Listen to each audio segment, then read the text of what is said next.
朋友们，在当下的时空节点呢，很多人每天活着都很累，似乎总是有操不完的心。孩子不懂事，工作不顺利，父母需要照顾。要是有一天孩子懂事，工作顺利，父母健康，能不再操这么多心就好了，这样就过得舒服了。那真的是这样吗？其实从某个角度来看，操心的人都是有福之人，操心的人都是得福之人。什么叫操心？操心就是操练本心，焦心就是烧心。孙悟空的火眼金睛怎么练出来的？是不是在太上老君的炼丹炉里面烧出来的？所以从今天开始，记住，所有让你操心的人、操心的事来的时候，你就马上告诉自己，这又是在操练我的心。所有焦虑出现的时候，你马上告诉自己，这又是在练我的心。当任何一件让你发生烦恼的事情出现的时候，你立马告诉自己，又来操练我的心了，又来烧我的心来了。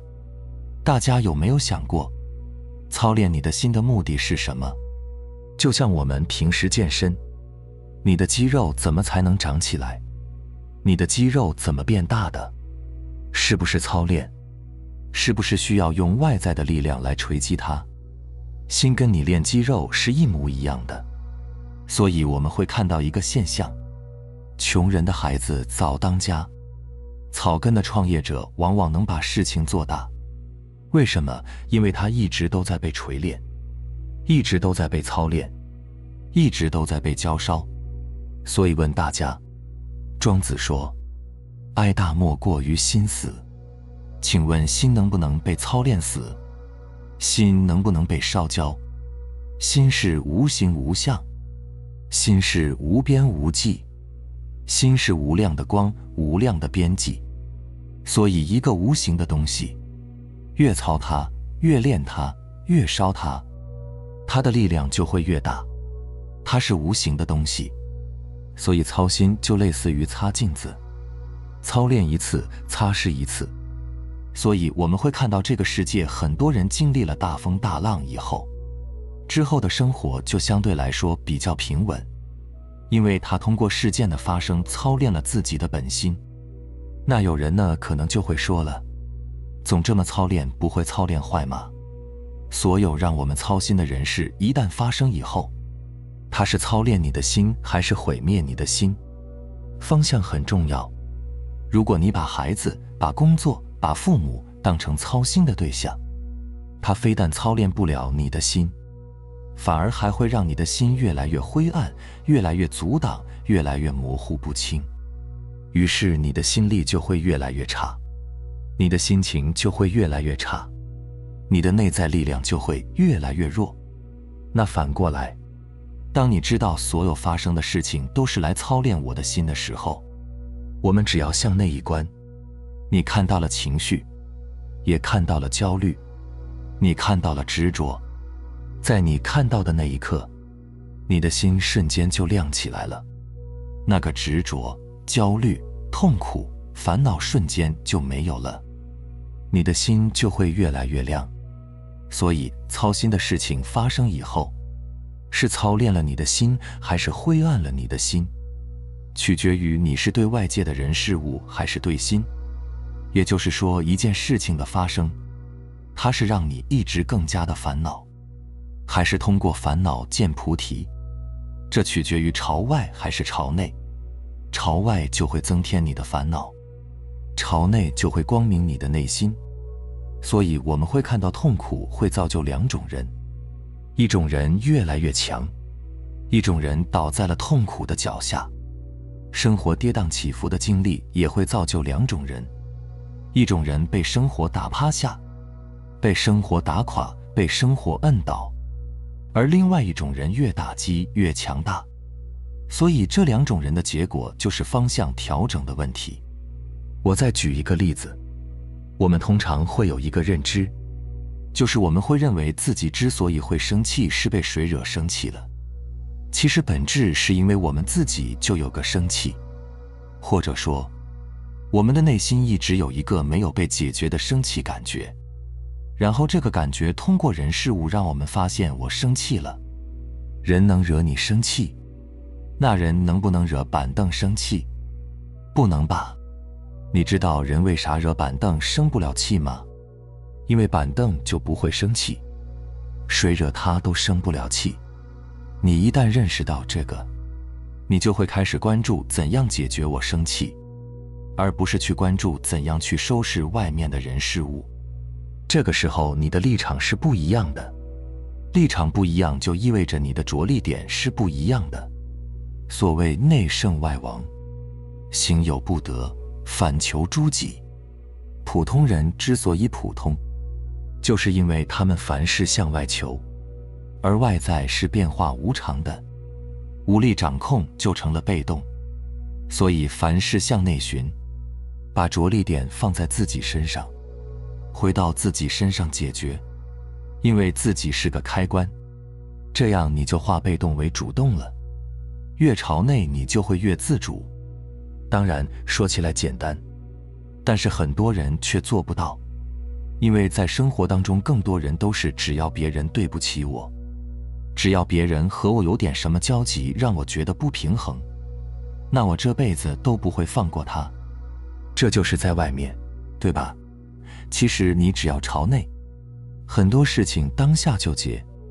所以大家以后但凡遇到操心的事情的时候，你是一直向外想改变这个人事物，还是向内告诉自己又来操练我的心？所以大家从今天开始，可以把我们身边让我们操心的人事物给它换一个名字，叫练心教练。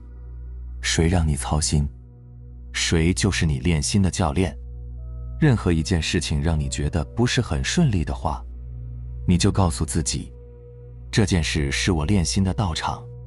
以后给你爱人叫教练，给你孩子叫教练，这个特别好用。有很多父母呢，发愁孩子磨蹭，发愁孩子不洗脸不刷牙，发愁孩子玩手机，然后要么就过去使劲的胖揍一顿，要么使劲去骂一顿，各种歇斯底里的方法。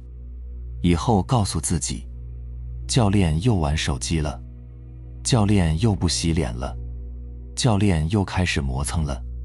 当你把这种对象全部看成教练，这个时候你感觉一下，当然不是说不让大家去处理问题，当你知道他的出现是以教练的角色来练心的时候，请问此刻你的烦恼或者高涨的情绪是继续会往上升，还是慢慢的往下调？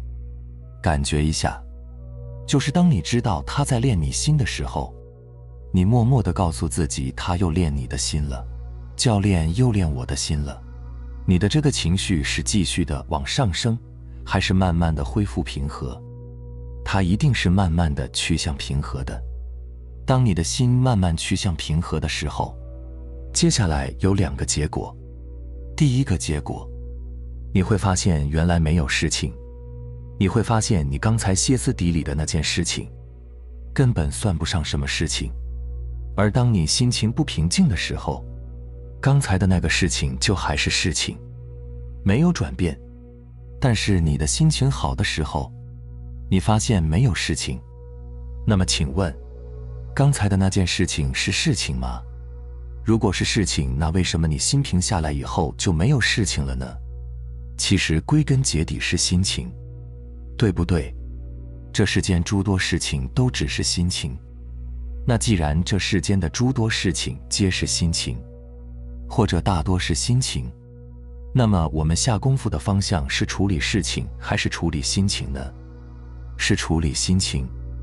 那心情是朝外还是朝内呢？朝内。所以叫行有不得，反求诸己。圣圣相传，不离反照。唯观心一法，总摄诸法。所以心外无人，心外无事，心外无理，心外无物，心即理。好，有人可能就会问了，我心平下来后，这件事情还在那啊。所以接下来就要给大家讲第2个结果，那就是当你心平下来以后，要么这件事情是以没有事情的样子出现。第二个结果就是你会以最佳的方式去处理这件事情。很简单，你开车不小心和别人剐蹭了，你是歇斯底里的去解决它，结果更好，还是你心平气和去解决它，结果更好呢？后者，对吧？所以大家以后把教练这个词挂在身上，这个方法非常的有用。这个教练是干嘛的呀？操练你本心的。本心用操练吗？本心不用你操练，它通过操练让你识得本心。所以我们叫借假才能修真。因为镜子不照出东西的时候，你很难意识到你有一个镜子，你很难记住你还有一个镜子，所以你需要借镜子里的影像来再次重拾你的镜子。这叫借虚假来修真实，这叫借烦恼来见菩提，这叫借波浪来归大海，这叫借乌云来识天空，借练心来回归本心。